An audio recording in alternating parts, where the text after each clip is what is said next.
Hello नमस्कार साथियों। आज काफ़ी टाइम बाद में एक नए टॉपिक के साथ रीट मुख्य परीक्षा और आने वाली रीट पात्रता के लिए महत्वपूर्ण टॉपिक है सूचना प्रौद्योगिकी। सूचना प्रौद्योगिकी के उपकरण टूल्स क्या होते हैं, इनकी तैयारी करते हैं। अब होगी तैयारी रीट पर जीत की। आने वाली रीट 2026 रीट 2026-27 की के लिए हम एक नया टॉपिक तैयार कर रहे हैं, आईसीटी का सूचना प्रौद्योगिकी। तो आइए शुरुआत करते हैं इस नए टॉपिक की। सूचना एवं संप्रेषण तकनीक क्या होती है? सूचना एवं संप्रेषण तकनीक क्या होती है? डाटा। डाटा क्या होता है? आंकड़ों का अव्यवस्थित समूह है। डाटा क्या होता है? जो आंकड़े होते हैं उनका अव्यवस्थित समूह होता है, अव्यवस्थित समूह होता है। और सूचना क्या होती है? आंकड़ों का व्यवस्थित रूप जिससे विशिष्ट निष्कर्ष प्राप्त किए जा सके। डाटा को प्रोसेस करके सूचना में बदला जाता है, यानी जो डाटा होते हैं उनको सूचना को उन जो डाटा होते हैं उनको प्रोसेस करके सूचना में बदला जाता है। इसके बाद क्या है? संप्रेषण। संप्रेषण क्या है? सूचनाओं का एक स्थान से दूसरे स्थान तक स्थानांतरण करना। सूचनाओं का एक स्थान से दूसरे स्थान तक स्थानांतरण करना। और तकनीक क्या होती है? उपलब्ध संसाधनों का अधिकतम उपयोग। तकनीक क्या होती है? जो संसाधन उपलब्ध होते हैं उनका अधिकतम उपयोग करना ही तकनीक है। जैसे डिजिटल सूचनाओं को निर्मित, संग्रहित करके संप्रेषण कर सकें, ऐसा उपकरणों का एक सेट सूचना एवं संचार तकनीकी कहलाता है। इसके बाद नेक्स्ट क्या है? नेक्स्ट है information and communication technology. Information and communication technology ICT. ICT क्या है? संक्षिप्त रूप में सर्वप्रथम डेनियल डेविस ने कहा। संक्षिप्त रूप में सर्वप्रथम किसने कहा था? डेनियल डेविस ने कहा था। डिजिटल सूचना क्या होती है? निर्मित करना, क्रिएट मतलब निर्माण करना, संग्रहित यानी स्टोर करना, पुनः प्राप्त करना यानी रिट्राइव या रीस्टार्ट कर रिट्राई करना यानी दोबारा प्राप्त करना, संशोधन उसी चीज को जो पहले से फॉर्मेट दिया हुआ, जैसे पहले फॉर्मेट दे दिया इस प्रकार को इसको ही वापस संशोधन करना, प्रेषित करना यानी भेजना, और प्राप्त करना यानी रिसीव करना। आईसीटी उपकरण क्या होते हैं? परंपरागत उपकरण होते हैं, टेलीग्राफ हो गया, fax, radio, television, telephone, project हो गया, ओवरहेड प्रोजेक्टर हो गया, स्लाइड हो गई, मुद्रित सामग्री, मौखिक सामग्री हो गई। और आधुनिक उपकरण कौन से हैं? कंप्यूटर हो गया, लैपटॉप, मोबाइल, टैबलेट उपग्रह, डिजिटल प्रोजेक्टर आदि। कंप्यूटर। कंप्यूटर में इनपुट डिवाइस क्या होती है? इनपुट डिवाइस की चर्चा करते हैं। कीबोर्ड हो गया, माउस, जॉयस्टिक। जॉयस्टिक क्या होती है? जो मतलब कंप्यूटर के अंदर गेम खेलने की एक हैंडल होता है। ट्रैक बॉल हो गया, लाइट पेन हो गया, वीसीआर बार कोड रीडर हो गया, OMR optical mark reader. OMR जो एग्जाम देते हैं, एग्जाम के अंदर जो शीट दी जाती है उसको ओएमआर शीट कहते हैं। MICR magnetic ink character recognition. ये एमआईसीआर बैंक का जो चालान होता है उसके नीचे की साइड एमआईसीआर कोड होता है। क्यूआर कोड रीडर हो गया, क्यूआर यानी क्विक रेस्पॉन्स हो गया, ओसीआर ऑप्टिकल कैरेक्टर रिकॉग्निशन हो गया, स्कैनर हो गया, माइक्रोफोन हो गया, वेब कैम हो गया, डिजिटाइजर हो गया और स्टाइल हो गया। ये सारे क्या है? इनपुट डिवाइसेस हैं। CPU central processing unit, CU central unit हो गया, एएलयू अर्थमेटिक लॉजिक यूनिट हो गई, और मेमोरी यूनिट हो गई जो मेन मेमोरी होती है। आउटपुट डिवाइस क्या होती है? मॉनिटर हो गया आउटपुट डिवाइस में, प्रोजेक्टर हो गया, प्रिंटर, प्लॉटर और स्पीकर। ये सारे आउटपुट डिवाइस आउटपुट डिवाइस से होते हैं। इसके बाद इनपुट और आउटपुट डिवाइसेस कौन कौन से?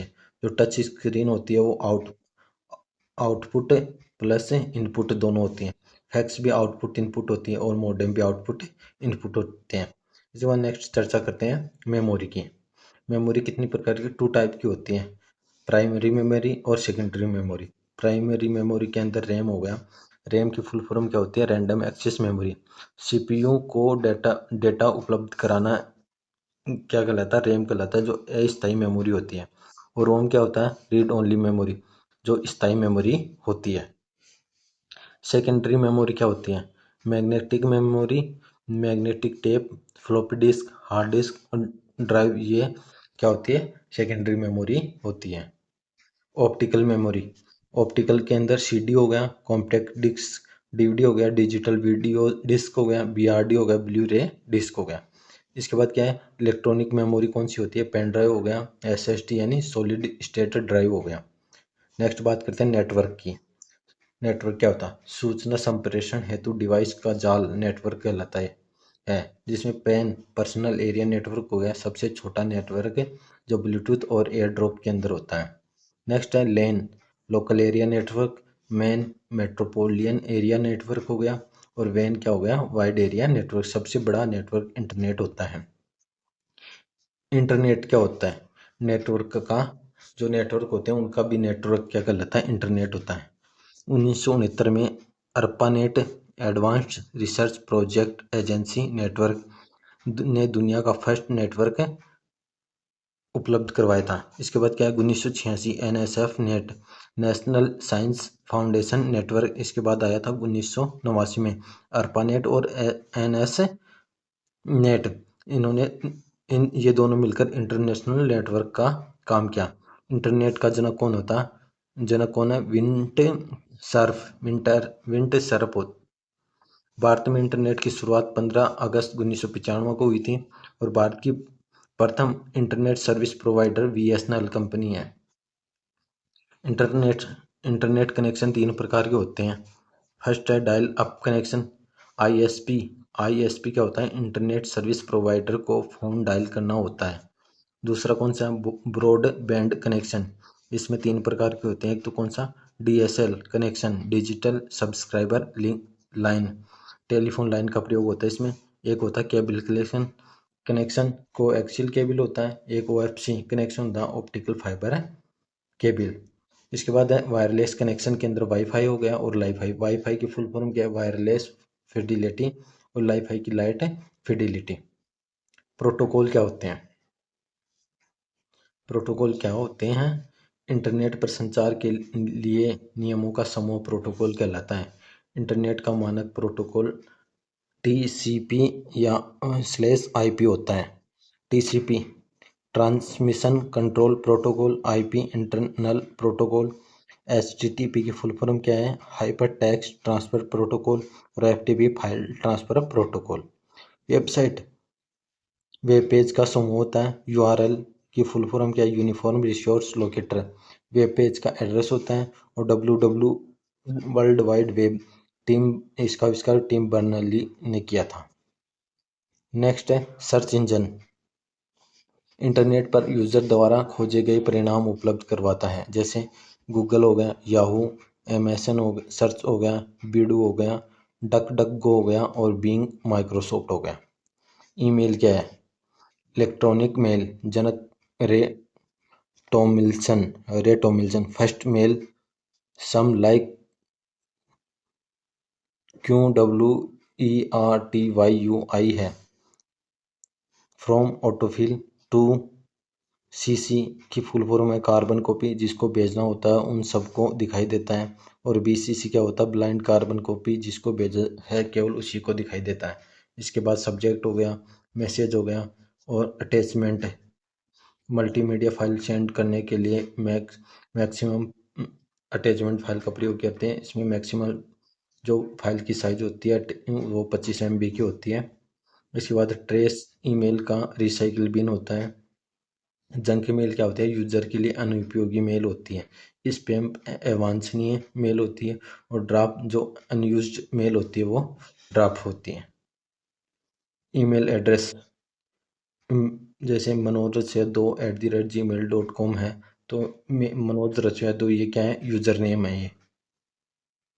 फिर @ हो गया। इसके बाद जीमेल है वो डोमेन नेम हो गया। यूजर नेम 64 होते हैं, जो करेक्टर होते हैं 64 होते हैं। @ 1 हो गया और gmail.com में 255 और टोटल 320 हो गए। Maximum character in a mail address, जो एक ईमेल एड्रेस होता है उसके अंदर मैक्सिमम करेक्टर 300 होते हैं। नेक्स्ट है आईसीटी का शिक्षा में योगदान क्या क्या है। वर्तमान समय में शिक्षा में आईसीटी का महत्वपूर्ण योगदान है। आईसीटी से शिक्षा प्राप्त करने तथा शिक्षा देने दोनों में परिवर्तन हुआ है। Like class computer literacy and studies in schools, NCERT द्वारा संचालित कार्यक्रम 1984-85 में कंप्यूटर साक्षरता को बढ़ावा देने के लिए कार्यक्रम चलाया गया था। दूसरा है एजुसेट एजुकेशनल सैटेलाइट, प्रथम शिक्षा उपग्रह है, लॉन्च 20 सितंबर 2024 को किया गया था शैक्षिक क्षेत्र में संचार क्रांति लाने के लिए। इसके बाद एक कल्प कंप्यूटर एडेड लर्निंग प्रोग्राम, शुरुआत 2004-05 में राजस्थान के 187 विद्यालयों में शुरुआत की गई थी। 2008-09 में संपूर्ण राजस्थान में संचालित आईसीटी @स्कूल स्कीम। इसके बाद है click computer literacy initiative for compressive knowledge, computer साक्षरता को व्यापक रूप से प्रसारित करने के लिए। नेक्स्ट है ई ज्ञान पोर्टल, कक्षा 1 से 12 तक की पाठ्य सामग्री उपलब्ध करवाने के लिए। नेक्स्ट है ज्ञान दर्शन, शैक्षिक टीवी प्रोग्राम है। नेक्स्ट है ज्ञानवाणी, शैक्षिक रेडियो प्रोग्राम।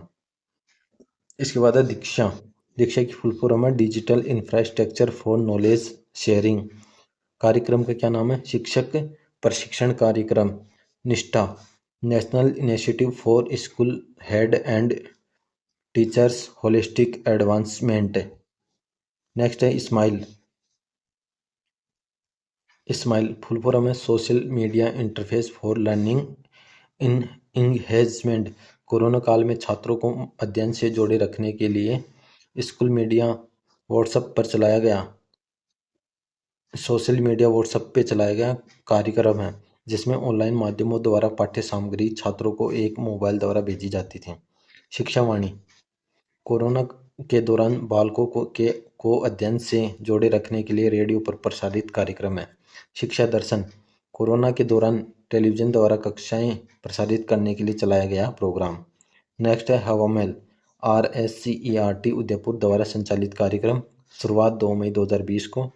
यह एक रोचक पूर्ण कार्यक्रम था जो बालकों में चिंतन शक्ति का विकास करने के उद्देश्य से चलाया गया था। नेक्स्ट है पॉइंट, पर्यावरण शिक्षण में चुनौतियाँ क्या क्या हैं। प्राथमिक स्तर में छोटे बालकों की आवश्यकता एवं शिक्षक को निर्धारित करनी होती है। बालक अपनी आवश्यकताएं निर्धारित नहीं कर पाता। शिक्षक को पर्यावरण शिक्षण की आवश्यकता तथा पर्यावरण शिक्षण के तरीके एवं उपागम चुनने से संबंधित चुनौती का सामना करना पड़ता है। नेक्स्ट पॉइंट है पर्यावरण शिक्षण के उद्देश्यों का निर्धारण करना भी एक चुनौती है। पर्यावरण एक गतिशील विषय है, इसके शिक्षण उद्देश्यों में समय समय में परिवर्तन आता है। नेक्स्ट पॉइंट, पर्यावरण शिक्षण के संदर्भ में विद्यार्थियों की चुनौतियां। प्रत्येक बालक को सीखने में व्यक्तिगत भिन्नता का महत्वपूर्ण योगदान होता है। प्रत्येक बालक का अलग अलग मानसिक स्तर, अधिगम प्रवृत्तियां, बुद्धि पाई जाती है। अध्यापक के समक्ष यह चुनौती होती है कि इन सभी भिन्नताओं का ध्यान रखते हुए शिक्षण कार्य करवाए जाएं। नेक्स्ट पॉइंट है बालक का सामाजिक वातावरण सीखने को प्रभावित करता है। बालक की पारिवारिक स्थिति अधिगम को प्रभावित करती है। किसी भी बालक के प्रति पूर्वाग्रह से ग्रसित होकर कोई भी असामान्य व्यवहार नहीं करना एक चुनौती है। नेक्स्ट पॉइंट है विद्यालय संबंधित चुनौतियां। फर्स्ट, प्राथमिक स्तर पर पर्यावरण शिक्षण के लिए शिक्षण सहायक सामग्रियों की अनुपलब्ध होना। नेक्स्ट पॉइंट है प्रत्येक विद्यालय में पर्यावरण शिक्षण कक्ष की कमी होती है। एक आदर्श पर्यावरण शिक्षण कक्ष का क्षेत्रफल 1200 वर्ग फीट होना चाहिए, जिसमें लगभग 50 विद्यार्थी बैठ सके। सरकार से संबंधित चुनौतियां। पर्यावरण शिक्षण को सरकार द्वारा उपेक्षित कर पाने के कारण पर्यावरण शिक्षण के संदर्भ में नवाचार नहीं हो पाते हैं। एक शिक्षक का दायित्व है कि वह उस चुनौती को स्वीकार करते हुए स्वयं नवाचारी शिक्षण करवाने का प्रयास करें। पाठ्यक्रम से संबंधित चुनौतियां। पर्यावरण अध्ययन का क्षेत्र व्यापक होने पर पाठ्यक्रम में किन किन मुद्दों को शामिल किया जाए, पाठ्यक्रम निर्माण समिति के समक्ष यह चुनौती होती है। यह हमारा आईसीटी संबंधित एक टॉपिक कंप्लीट हो गया है। नेक्स्ट वीडियो में इसके टूल्स के बारे में चर्चा करेंगे जो आईसीटी के अंदर कौन कौन से टूल्स काम में लिए जाते हैं जो जिनका शिक्षा के साथ मिलान हो। तो मेरे द्वारा पढ़ाया गया और समझाया गया। आपको ये वीडियो कैसा लगा आप कमेंट के माध्यम से बताइए, और मैं आगे ऐसे ही प्रयास करता रहूँगा आपके बीच एक नया टॉपिक लाने के, और साथ ही अपनी तैयारी को लगातार मजबूती देते रहें और प्रयास करते रहें। एक दिन आपको ज़रूर सफलता मिलेगी। जय हिंद, जय भारत।